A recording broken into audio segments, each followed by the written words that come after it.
नमस्कार प्रिय भक्तों, आपका हमारे चैनल आरवी नई कहानियाँ में स्वागत है।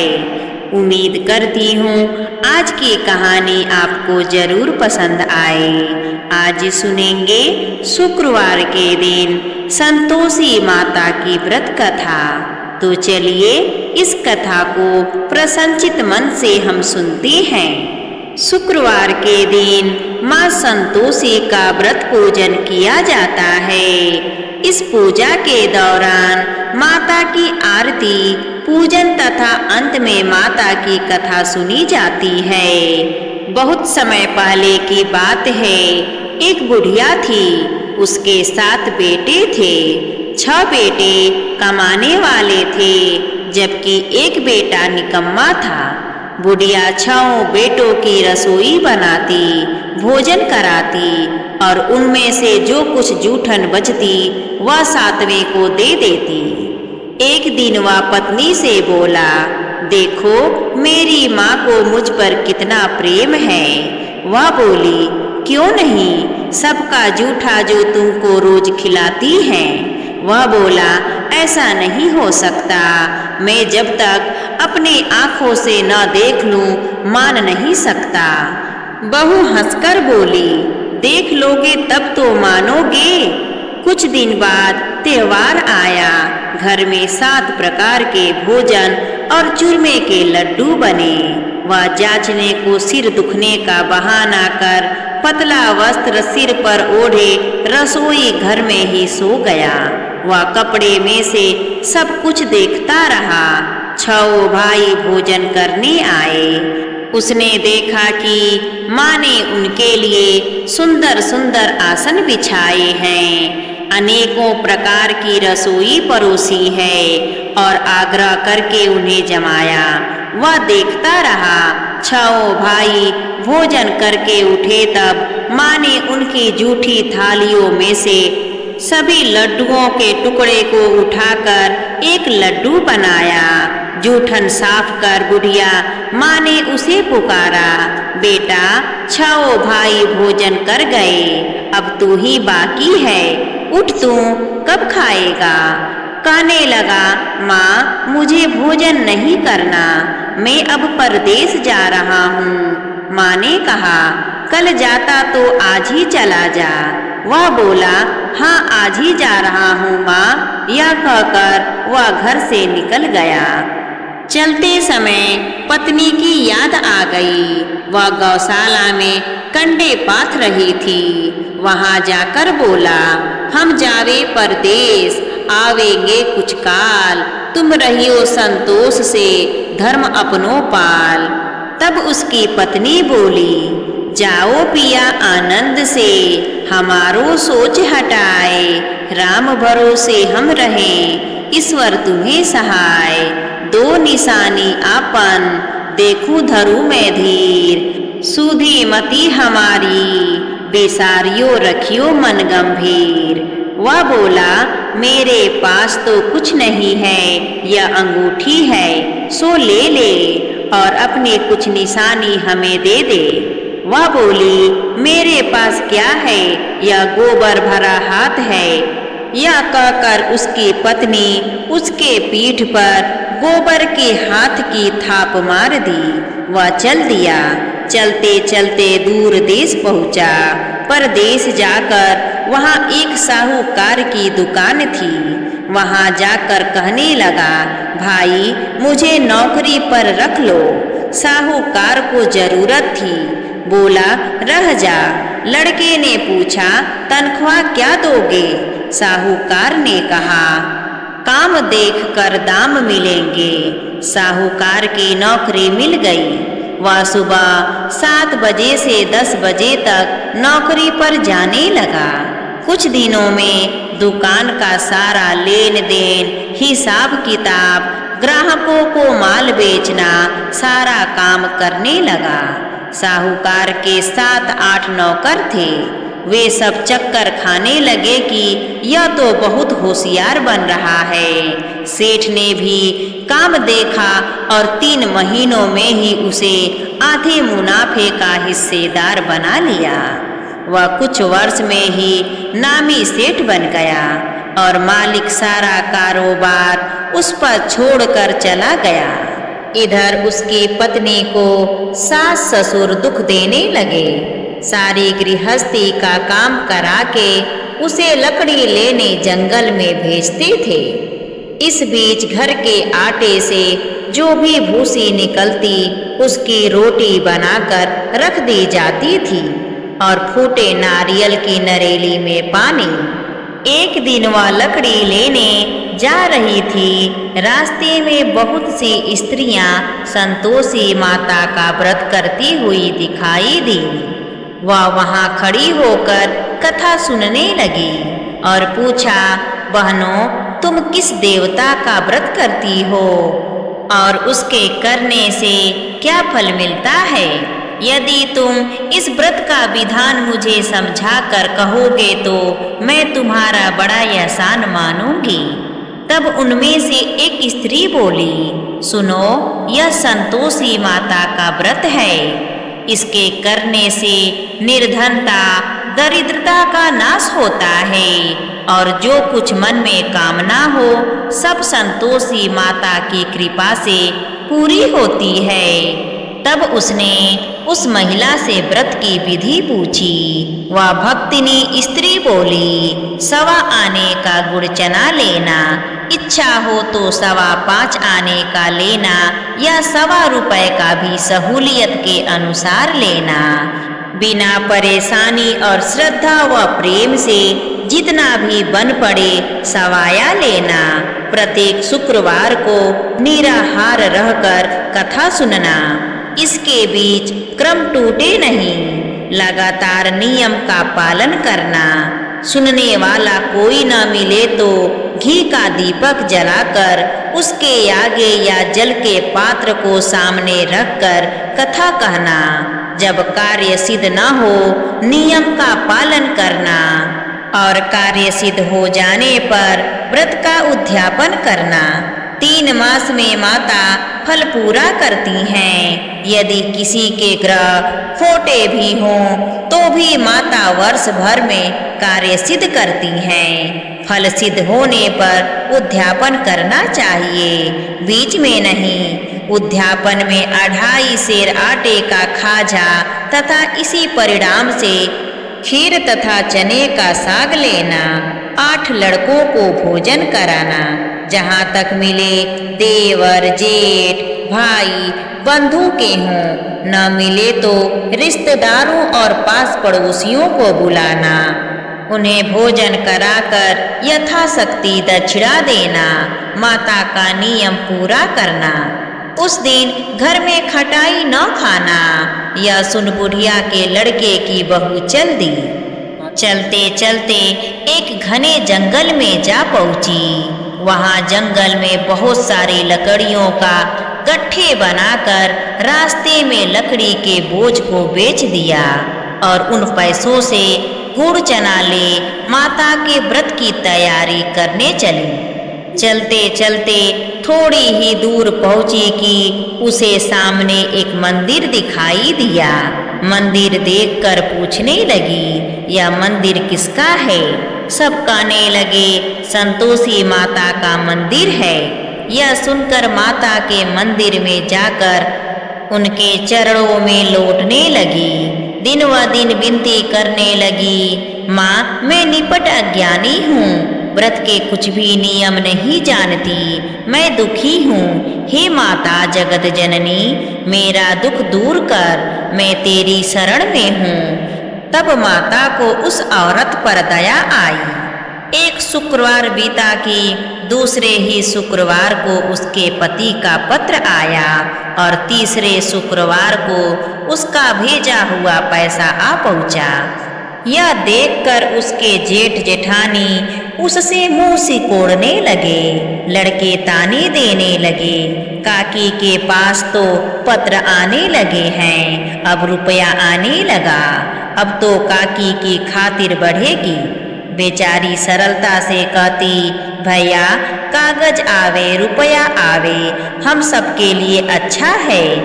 ऐसा कहकर आंखों में आंसू भरकर संतोषी माता के मंदिर में आकर मातेश्वरी के चरणों में गिरकर रोने लगी। माँ, मैंने तुमसे पैसा कब मांगा है? मुझे पैसे से क्या काम है? मुझे तो अपने सुहाग से काम है। मैं तो अपने स्वामी के दर्शन मांगती हूँ। तब माता ने प्रसन्न होकर कहा, जा बेटी, तेरा स्वामी आएगा। यह सुनकर खुशी से बावली होकर घर में जाकर काम करने लगी। अब संतोषी माँ विचार करने लगी कि इस भोली पुत्री को मैंने कह तो दिया है कि तेरा पति आएगा, लेकिन कैसे? वह तो इसे स्वप्न में भी याद नहीं करता है। उसे याद दिलाने को मुझे ही जाना पड़ेगा। इस तरह माताजी उस बुढ़िया के बेटे के पास जा स्वप्न में प्रकट होकर कहने लगी, साहूकार के बेटे सो रहा है या जागता है? वह कहने लगा, माता, सोता भी नहीं, जागता भी नहीं हूँ, कहो क्या आज्ञा है? तब माँ कहने लगी, तेरे घर बार कुछ है कि नहीं? वह बोला, मेरे पास सब कुछ है। माँ है, बाप है, बहू है, क्या कमी है? माँ बोली, भोले पुत्र, तेरी बहू घोर कष्ट उठा रही है। तेरे माँ बाप उसे परेशानी दे रहे हैं। वह तेरे लिए तरस रही है, तू उसकी सूध ले। वह बोला, हाँ माताजी, यह तो मालूम है, परंतु जाऊं तो कैसे जाऊं? परदेश की बात है, लेन देन का कोई हिसाब नहीं, कोई जाने का रास्ता नहीं आता, कैसे चला जाऊं? माँ कहने लगी, मेरी बात मान, सवेरे नहा धोकर संतोषी माता का नाम लेना, घी का दीपक जलाना, दंडवत कर दुकान पर जा बैठना। देखते देखते सारा लेन देन चुक जाएगा, जमा का माल बिक जाएगा। साँझ होते होते धन का भारी ढेर लग जाएगा। अब बूढ़ी माता की बात मानकर वह नहा धोकर संतोषी माता को दंडवत घी का दीपक जलाकर दुकान पर जाकर बैठ गया। थोड़ी देर में देने वाले रुपया लाने लगे, लेने वाले हिसाब लेने लगे। कोठे में भरे सामान के खरीदार नकद दाम में सौदा करने लगे। शाम तक धन का भारी ढेर लग गया। मन में माता का नाम ले चमत्कार देखकर प्रसन्न होकर घर को जाने के वास्ते गहना कपड़ा सामान खरीदने लगा। यहाँ काम से निपट तुरंत घर को रवाना हुआ। उधर उसकी पत्नी जंगल में लकड़ी लेने जाती, लौटते वक्त माताजी के मंदिर में विश्राम करती। वह तो उसके प्रतिदिन रुकने का रोज स्थान ठहरा था। धूल उड़ती देख वह माता से पूछती है, हे माता, यह धूल कैसी उड़ रही है? माता कहती हैं, हे पुत्री, तेरा पति आ रहा है। अब तू ऐसा कर, लकड़ियों के 3 बोझ बना ले, एक नदी के किनारे रख और दूसरा मेरे मंदिर पर और तीसरा मेरे सिर पर। तेरे पति को लकड़ियों का गट्ठर देख मोह पैदा होगा, वह यहाँ रुकेगा, नाश्ता पानी खाकर माँ से मिलने जाएगा। तब तू लकड़ियों का बोझ उठाकर जाना और चौके में गट्ठर डालकर जोर से आवाज लगाना, लो सासू जी, लकड़ियों का गट्ठर लो, भूसी की रोटी दो, नारियल के नरेली में पानी दो, देखो आज मेहमान कौन आया है। माता जी से बहुत अच्छा कहकर वह प्रसन्न मन में लकड़ियों के 3 गट्ठर बनाई, एक नदी के किनारे पर और एक माता जी के मंदिर पर रखा। इतने में मुसाफिर आ पहुंचा।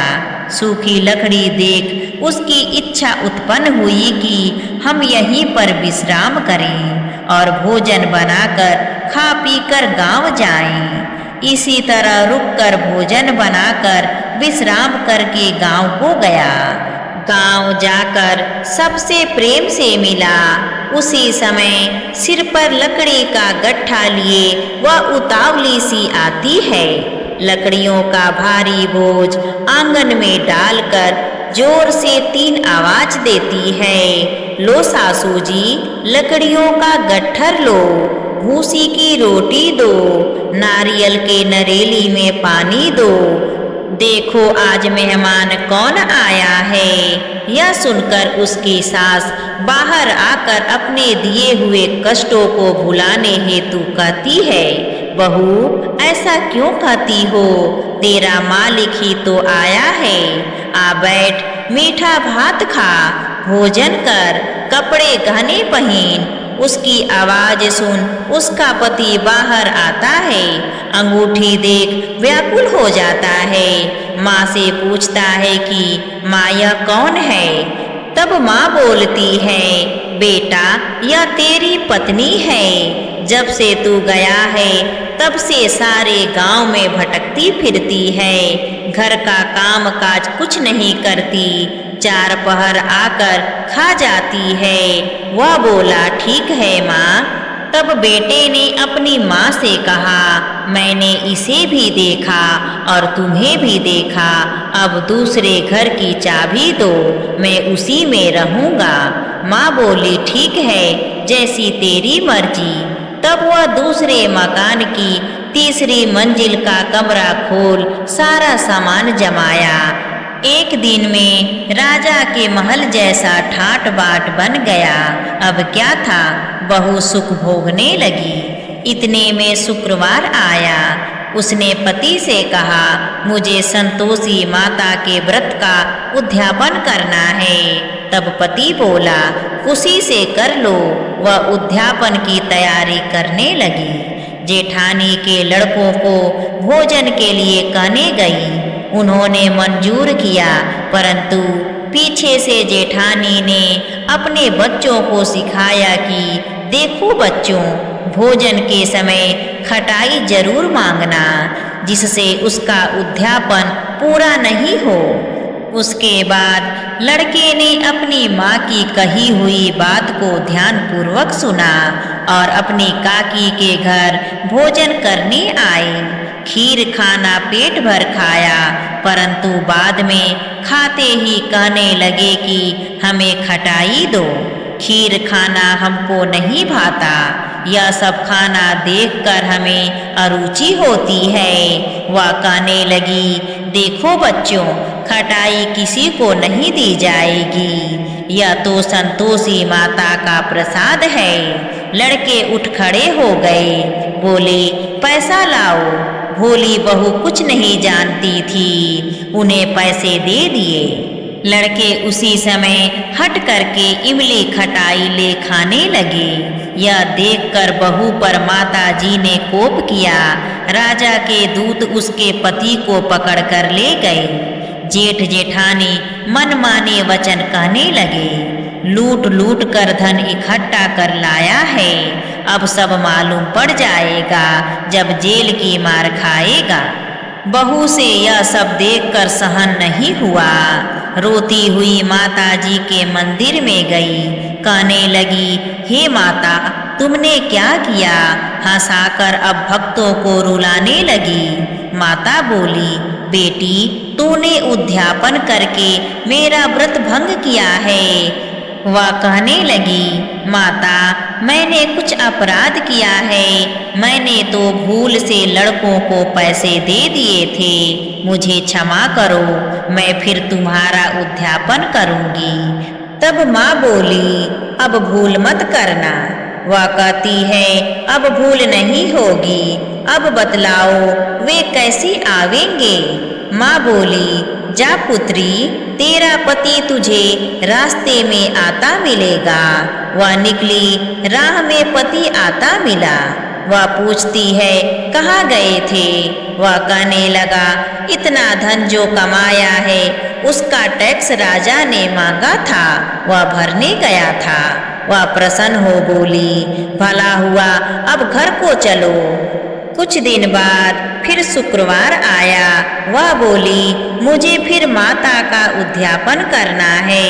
पति ने कहा, ठीक है, कर लो उद्यापन। बहू फिर जेठ के लड़कों को भोजन को कहने गई। जेठानी ने एक दो बातें सुनाई और सब लड़कों को सिखाने लगी। तुम सब लोग पहले ही खटाई मांग लेना। लड़के भोजन से पहले कहने लगे, हमें खीर खाना नहीं भाता, हमारा जी बिगड़ता है, कुछ खटाई खाने को दो। वह बोली, खटाई किसी को नहीं मिलेगी, खाना हो तो खाओ वरना यहाँ से चले जाओ। उसके बाद वह ब्राह्मण के लड़कों को लाकर भोजन कराने लगी। यथाशक्ति दक्षिणा की जगह एक एक फल उन्हें दिया। तब संतोषी माता उस बूढ़ी औरत की बहू पर प्रसन्न हुई। माता की कृपा होते ही 9वें मास में उसके चंद्रमा के समान सुंदर पुत्र प्राप्त हुआ। पुत्र को पाकर प्रतिदिन माता जी के मंदिर को जाने लगी। माँ ने सोचा, यह रोज आती है, आज क्यों ना इसके घर मैं चलूं। यह विचार कर माता ने भयानक रूप बनाया। गुड़ चने से सना मुख, ऊपर सूंड के समान होठ, उस पर मक्खियां भिन भिन कर रही थी। दहलीज पर पैर रखते ही उसकी सास चिल्लाई, देखो रे, कोई चुड़ैल डाकिनी चली आ रही है, लड़कों इसे भगाओ नहीं तो किसी को खा जाएगी। लड़के भागने लगे, चिल्लाकर खिड़की बंद करने लगे। बहू रोशनदान में से सब कुछ देख रही थी। प्रसन्नता से पगली होकर चिल्लाने लगी, आज मेरी माताजी मेरे घर आई हैं। वह बच्चे को दूध पीने से हटाती है। इतने में सास का क्रोध फट पड़ा। वह बोली, क्या उतावली हुई है, बच्चे को पटक दिया। इतने में माँ के प्रताप से लड़के ही लड़के नजर आने लगे। वह बोली, माँ, मैं जिसका व्रत करती हूँ यह संतोषी माता है। सबने माता जी के चरण पकड़ लिए और विनती कर कहने लगे, हे माता, हम मूर्ख हैं, अज्ञानी हैं, तुम्हारे व्रत की विधि हम नहीं जानते। व्रत भंग कर हमने बड़ा अपराध किया है। हे माता जगजननी, आप हमारा अपराध क्षमा करो। इस प्रकार माता प्रसन्न हुई। तब सभी लोगों ने माता से कहने लगे, जैसे आपने बहू को प्रसन्न होकर फल दिया, वैसे ही माता सबको देना। जो आपकी कथा कहे और कथा सुने उसका मनोरथ पूर्ण हो। अगर आपको यह कथा अच्छी लगी हो तो प्लीज़ हमें कमेंट करके ज़रूर बताइए और हमारी चैनल आरवी नई कहानियाँ को सब्सक्राइब करना ना भूलिए, क्योंकि ऐसे ही हर रोज़ भक्ति कहानी आपको सुनने को मिलेगा। प्रेम से बोलिए संतोषी माता की जय। धन्यवाद।